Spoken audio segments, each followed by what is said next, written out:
Hi, viewer. I'm here with Skully. Yo, what's up? Everyone's always late when they respond. They're like a couple seconds delayed. Indeed it is, but hey. Then again, I'm horrible at preparation like this. We don't need no stinking preparation, well, it's like improv comedy, man. You gotta work with what you know. Yeah! So, anyway, we've just been kind of discussing for a while, decided to record a video. And, well, here it is. So, we're just going to talk about a bunch of random things. So, Scully, you start with a topic. Okay, I got a topic for you. Let's talk about Movie Bob. I don't like that guy. He's biased. Why do I sound Italian, you know? Bada bing, boom, you know. Mamma mia, I need the pizza. I cannot keep that going too long. Okay, but getting serious for a second, like, on the topic of Movie Bob, like, in a previous recording that you will never see... Because I deleted it. Oh, you deleted it? Oh, man. That's how I do things. I don't know, I just do that. Oh, man, lost in time forever, and you will never see it. Better luck next time. And you will forget pretty quickly that even happened. Oh. It was the... Anyway, onto the topic of... Never mind. Anyway, third time, if you mention wrong. Go ahead. Onto the topic of movie, in a previous recording that you will never see again, we were talking about really how he seems to have a preconceived bias towards a lot of Nintendo games and really to a lot of, you know, lighthearted and child-friendly games in general. Like, I mean, particularly in the form of, you know, Mario, Zelda, and a lot of those other sort of cartoonish games, particularly the early Sonic games, and how he seems to detest a lot of the later period ones, such as, you know, Sonic Adventure, Adventure 2, Shadow the Hedgehog especially. And, well, the discussion just kind of linked from there, so Austin, take it away, man. For me, Movie Bob, fun fact of how I found out about him. My favorite Spider-Man movie, I think if you saw the nostalgic stories, you'd know, is Spider-Man 3. Found him through a video called You Are Wrong About Spider-Man 3. And, you know, I kind of agreed with him on certain things, but looking back, he was pretty condescending. I mean, even with Spider-Man, even with me, for the most part at least, agreeing with him on those movies and all that, he's incredibly condescending about it. And, you know, then again, that's the escapist in a nutshell. Oh, no. The escapist is just filled with completely one-note people, especially just big egos. And the host, i.e. Jim Sterling, Yahtzee, and bloody Movie Bug. I say Yahtzee especially, considering his reviews on some games, and even though people could hide it under the guise of a character or you know, the fact that he's just trying to play it off the cameras, you know, if you're doing a review of a game, at least if you're trying to be taken seriously, Yahtzee just pisses me off, man. Yeah, you know how he was always, like, going after certain Sonic games, too? Which is weird how we always get Sonic into our discussions. Because Sonic is just everywhere. We can't escape it. We can't escape it. Right now I'm reading a Sonic Archie comic, too. Christ, man, you're the biggest multitasker I've ever met. You bet. I would have had Sad AM in the background, but then we would have been flagged for copyright. Oh no! Even Viacom will sue us, even though that show isn't owned by Viacom. Viacom will sue us because I am owned by Viacom. Oh, that's depressing. Anyway, getting back on topic before something just goes completely off tangent. The one problem I seem to have with Yahtzee is, and especially towards his bias towards Sonic games, is that it always somehow tends to be the fact that he says that Sonic in 3D doesn't work, even though it's been shown throughout, you know, like Sonic Adventure and even the Boost games to an extent that he can control well in 3D. I think the real thing is most people can't wrap their minds around how the mechanics work and then just they just call them worse than they actually are. Like, because it's fast and there's a lot of ways you can do things, you can mess up in a weird way, and then those weird ways get posted online, because anything that's weird gets posted online. Ugh. You know, I hate to use a quote from the Great One, which... The great and powerful Clement. I'd love to do a video with that, the great and powerful Trixie, and then put Clement's face on it. But anyway, I don't know how people cannot wrap their minds around it, because like the one thing, like you can get used to controls like that, you know. And you know, Sonic isn't exactly the most difficult to control sort of platformer in the face of the earth, you know, because like some games you can control pretty damn well, you know, like the Mega Drive and the adventure titles, and then there are some games where it controls like complete shit, like Sonic Heroes, for example, and arguably Sonic Unleashed, unless of course you know what you're doing. And I just don't understand how people can't wrap their head around the controls in some games. Like, I mean, it's quite easy to do, and hell, Lost World even installed a run button for people who don't really know how to control Sonic that well. Yeah. But back to Movie Bob. That guy is like, we were talking about how he just seems to have never gotten out of the high school mentality. Yeah. Like he's a teenager pretending to be an adult who just uses big words and a professional sounding voice to hide things. He's pretty much like an angsty 13-year-old in a man's body, honestly. Yeah. Because I gather that like he was the sort of person who, again, it was bullied by a lot of anti-thinkers in high school. Like, oh yeah, bro, you're just too big of a fucking nerd playing that kiddie shit like Zelda or Sonic, and you suck. No, he never. He's always had a bit of a thing against Sonic because he's a big Mario fan. Yeah. I don't think it was really that big of a thing, or at least until Sonic Adventure rolled around.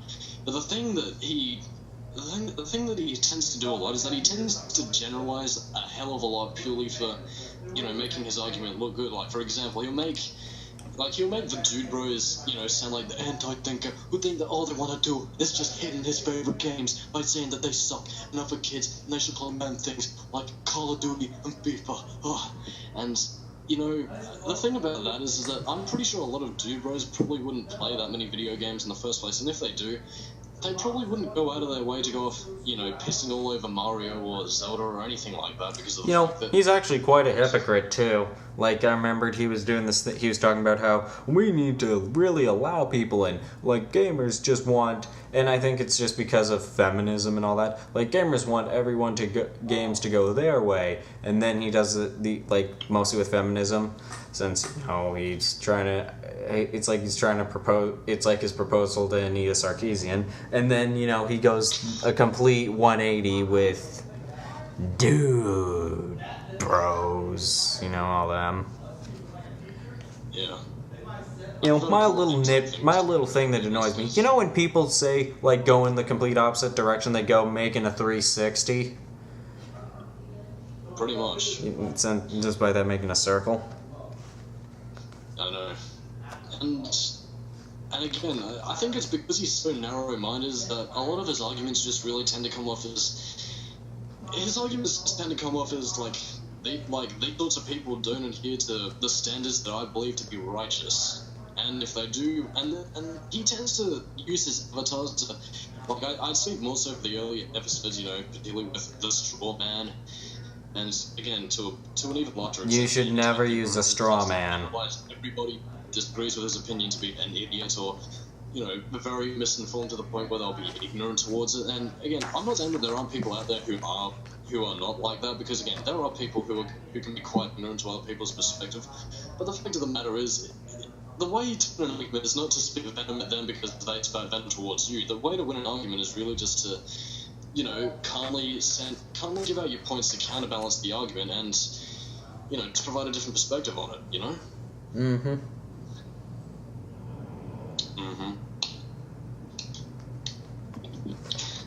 Sorry for the bit of sass there, but anything else you want to add to Movie Bob, or do you want to move on? Most I can say is he's just incredibly condescending. He thinks he's smarter than everyone else. He's pretty much a pseudo-intellect. He is, but if you want to know the one antithesis of pseudo-intellectual, or the one who condescends and thinks he's bigger than everyone, both literally and physically, yeah, that comes in no better than with Jim fucking Sterling, aka the beach whale. Oh, Pluto. Yeah.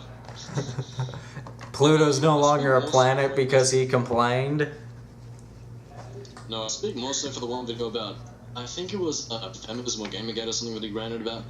Anyway, the one thing that really turned me off, the gym position and the escapist in general was this whole, pretty much this whole spiel where he started blaming us for the fact that this sort of discrimination was going on in the games industry. He was saying that if you're not with us, you're part of the problem, and I thought that, talking about an issue and talking about the people that are responsible for it is one thing, but if you're going to blame the audience for just standing there for doing literally nothing to both aid nor, really detriment the problem, then that's just a bad way to treat your audience, because you're essentially just pointing the finger and saying that, and you're responsible, and everybody's responsible for it but me, Mm-hmm. Yeah. And he's just like, oh, thank God for me, fuck you.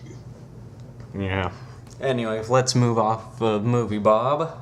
Let's go to someone else. We've hit about 11 minutes. And who would this be? I don't know. Let's go with Some Call Me Johnny. Or Some Call Me Bias. Yes. So, do you want to start off on Mr. Johnnykins? I don't even take that guy that seriously. To me, he always feels like a very generic reviewer who got popular. Like, he does a lot of the weird traditional things, and I hate his humor. Again, like, I don't hate Some Call Me Johnny. I mean, I definitely don't like him as much as I used to, particularly in the early days of my, reviewer genesis, for lack of a better word. But the thing about Johnny is that, and the only thing that really annoys me, and it's the fact that he tends to base all his reviews off his own personal experience. And, when you're reviewing a game, and that's a very bad mindset to hold, considering the fact that if your opinion on a game is so strong and so dead set, whether it be for positive or for negative, I mostly say that for the fact of the Mega Drive Sonic games and the, Shadow the Hedgehog. If your opinion and Metroid. Metroid. Your bias is going to cloud your judgment if you're going to do it on your personal experience, which is why you're going to look at everything from an objective standpoint, And you don't even need, and at least you should at least put certain, or heck, you could put multiple standpoints in. Exactly. Something that I don't see that often, actually. Just multiple standpoints. Actually, and even going back to the game over thing, like, that's something that I feel like was a lot of wasted potential. Like, I mean, I'm not going to go back to Movie Bob entirely, but, having multiple characters have multiple opinions is something that I think could really be used, to provide a bit of, flavor, text, both for the review and also for, something to think about, because, like, a lot of people have differing opinions on the games. Like, for example, like, if you were going to review a game like, say, Shadow the Hedgehog, you'd have one person who looks at it as more of a game, that's just generally fun, and then you could have it from the opinion of a long-time Sonic fan who has maybe a bit of a biased preconception for the Mega Drive games and looking towards it as, or someone who's not all that familiar with the series. But the biggest downside, and I will mention this with Movie Bob, is that he tends to do this with, like, he plays all these other characters, so he has kind of his perception of what these other sides think, and then brain scratch commentaries, which they're all kind of similar. They all have overall similar opinions. I'd say more so for Ryan and Lewis, but as for Ted, he's probably the one with the biggest differing opinion, and he's often bullied a lot by Gareth for it. Because, like, I mean, with Johnny, he tends to be kind of the, like in terms of the brain scratch group dynamic, Johnny tends to be the mediator, like, not really too biased, and, as ironic as that is for his reviews, but at the same time, he'll have his, strong opinions on the game. Ryan and Lewis will mostly be predilected towards, like, whatever negative or positive games that, they enjoy, and even then, they still tend to nitpick at those a lot. And as for Ted, he usually tends to stick up for the unpopular opinion. Like, I mean, for one big example is really for their Sonic Boom playthrough, where he thought the game was still fairly decent, not good, but decent, and everybody else considered the game to be complete shit. Which, in my opinion, it certainly. And I'm kind of in the same boat as Ted because it looks crap. I've seen plenty of videos to detail that, but at the same time, it looks like a decent platformer, albeit one that probably should have been made like 10 years ago. Mm-hmm. That's just the thing about them, though, is that, like, a lot of people, whenever they're basing their experiences, especially for reviews more so than anything else, like, if you're going to base it on your own experience, just at least, like, give your audience a big heads up of, like, okay, what I'm about to say next is my opinion, this is not really part of the review, but it's just what I personally feel about the game. Essentially just giving a disclaimer and saying that it won't affect the overall review because of the fact that, again, if you're going to make your personal opinion on the game known, put a disclaimer that just showing that, it's my opinion, basically. Mm-hmm. The biggest downside with the it's my opinion, and all that is sometimes that can get tiresome. Well, again, that's only if you use it, as the basis of your entire argument. Like basically just, like, say if I said that, if I don't really have a good example, but say if I said that Sonic 06 is the best game ever, but you can't deny it because it's my opinion, like, it's subjective, but at the same time, that can only really go as far as, Mm-hmm. Like, they're not gonna change, no one's gonna change your opinion. Exactly. And the only time that really ever becomes a problem is if they start spouting, like, bullshit and lies under the guise of saying, oh, but it's my opinion, so, yeah. Mm-hmm. Oh, I remembered we were talking about how sometimes people, like, have kind of secret messages, like people like Johnny and Movie Bob, who, like when they do certain things, I think a good example was Movie Bob when he was saying stuff, talking about critiquing, like, I remembered he was saying, like, all these things are subjective, and then he, like, ends up going around and saying, but a lot of these critics were all white heterosexuals, so they thought normal was them. Like, basically putting obvious... here's our greatest example. The great and powerful Clement's review of Sonic 06, where he picks apart everything for the ultimate purpose of drawing the conclusion of Sonic was wrong, the game was bad, because it wasn't that type of style that he wanted. And again, that 06 was... Again, I have a video planned somewhere down the line explaining the reason why 06 turned out the way it did, and I don't mean from a gameplay perspective, but... And again, the thing about that is that, Clement, to use an example, he grew up playing Sonic the Hedgehog 2. It's his favourite Sonic game. Like a lot of kids back then, I'm going to assume that, at the time of playing the game, he thought it was cartoony. And again, a point we brought up in the previous, now lost in time forever commentary is the fact that, again, back in the day, because the main conception of Sonic is that he's cartoony, right? So basically, I thought the main idea of Sonic was that he was supposed to be cool, the cool alternative to the clean-cut Mario. Exactly. Like, look at old Genesis commercials. Like how they play up how Sonic is, how he's cool, rad, and all that. Yeah, exactly. I love those commercials. But getting back on topic, and something that was brought up in one of the Sonic Dissector videos by Roger Van der Weide, I don't know how to pronounce the name, but fuck it, man, there it is. The thing that Luke brought up in one of his videos is that, again, the main conception of Sonic being cartoony is kind of derived from the fact that, again, like, a lot of people that tend to see it were Nintendo fans who presumably would go over to their mate's house who had, like, a Mega Drive / Genesis. They play, like, the first two levels, like maybe Emerald Hill and Chemical Plant Zone, or Green Hill and Marble Zone, and again, they probably just leave it at that and assume that the rest of the game was as cartoony as Green Hill Zone, without realizing that a lot of the stages, especially for the first game actually, they got fairly dark in some places. Like, you had Spring Yard Zone, you had Scrap Rain, and something like that. Hedgehog 2, you had, like, Mystic Caves, you had... Metropolis. Yeah, Metropolis. Oh, and the cancelled Genocide City. Yeah, which was actually a slightly altered, I think... I'm not sure whether or not this is true, but I'm pretty sure either one of the level concepts was that it took place in an actual city, like Earth and all that, or if it was just like a slightly reskinned Metropolis Zone. But either way, like, the thing about that is that Sonic overall was designed to be the cool and edgy alternative to Mario. And one thing that I really disliked about Lost World's art design is that if Nintendo, for whatever reason, ever got their hands on Sonic as a franchise, that's what I see being sequelized. They think, oh, well, Sonic's cartooning, it was like Mario back in the day, so we actually, it's already that if they ever decide to do so at all. It already seems like Sega's going into that direction right now. I mean, keep in mind, most of the people who originally worked on Sonic are long gone. I think the only person who ever really cares that much was, I think it was one of the comic writers, I don't remember his name. Ian Flynn.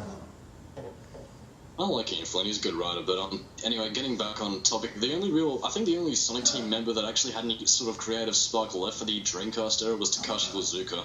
And even then, like, it's...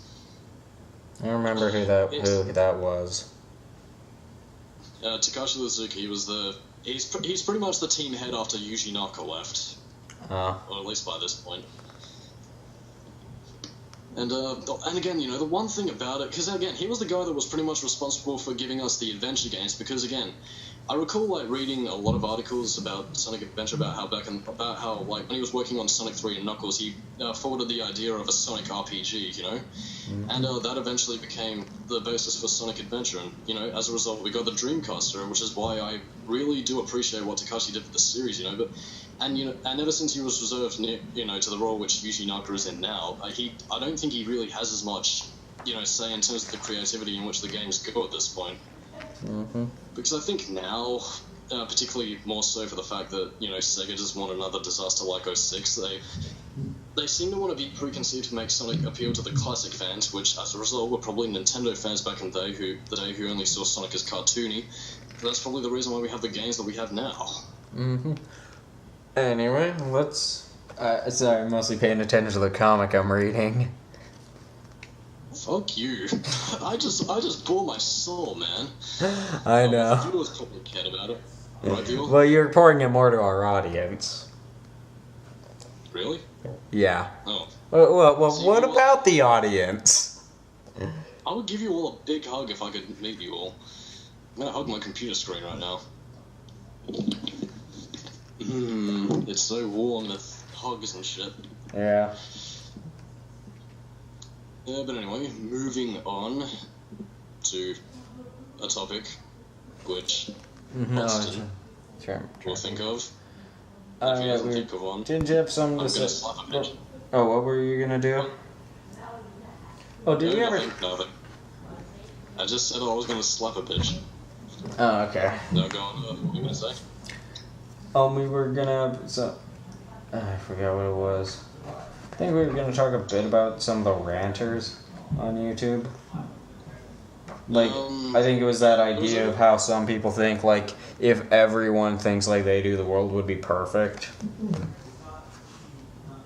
I think that's really speaking more so for the one people. Your mic is getting laggy now. Your mic is getting laggy. Oh no, I've been suffering a couple of mic problems lately. Oh, okay, now it's getting back to normal. Oh. I think the connection was a bit loose actually. It should be okay now. Okay, yeah. Still coming through clear? Yep. But anyway, what were you saying? Yeah. Anyway, going more so on the topic of ranters that have the perspective of if everybody was like me, the world would be a great place. That's, and again, you know, that's both a gift and a curse because, you know, if the person has a lot of common sense and intelligence, you know, that can be, you know, that's something that they can raise a lot of good points. But at the same time, you know, if somebody happens to have a, you know, a certain belief on a topic which is, you know, not a very black and white subject and can be interpreted in many different ways and have not a very, you know, clear, concise answer to the problem, that can be very dangerous because of the fact that, again, you know, the only thing that they can base on their opinions is really what they know, you know? You know? So, and the thing that really tends to hold them back is the fact that, you know, the one thing that they will do is that, you know, they'll say, fuck, I say you know way too much, but the one thing that they tend to think of is that, again, my perspective of the problem is the only answer, and any other perspectives are wrong. Or at least if they have a disagreement on a certain point or subject or whatever. You're just reading that fucking comic again, aren't you? Yes, I am. I am listening to you, and my thoughts on these people is they tend to use straw men too for the other side. Yes. Like, I think one of the best examples that I can think of is the Amazing Atheist, who would like constantly do things like he doesn't really have a straw man as much as he has.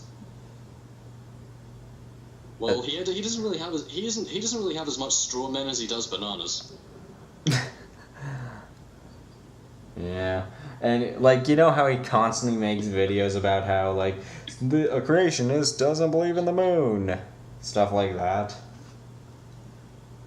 So listen to this. Listen to this guy. Go tell everyone who probably doesn't think like that. Who probably doesn't think like this. pretty much using these very obvious, these obvious idiots that do get the attention, pretty much with the objective of painting everyone like it.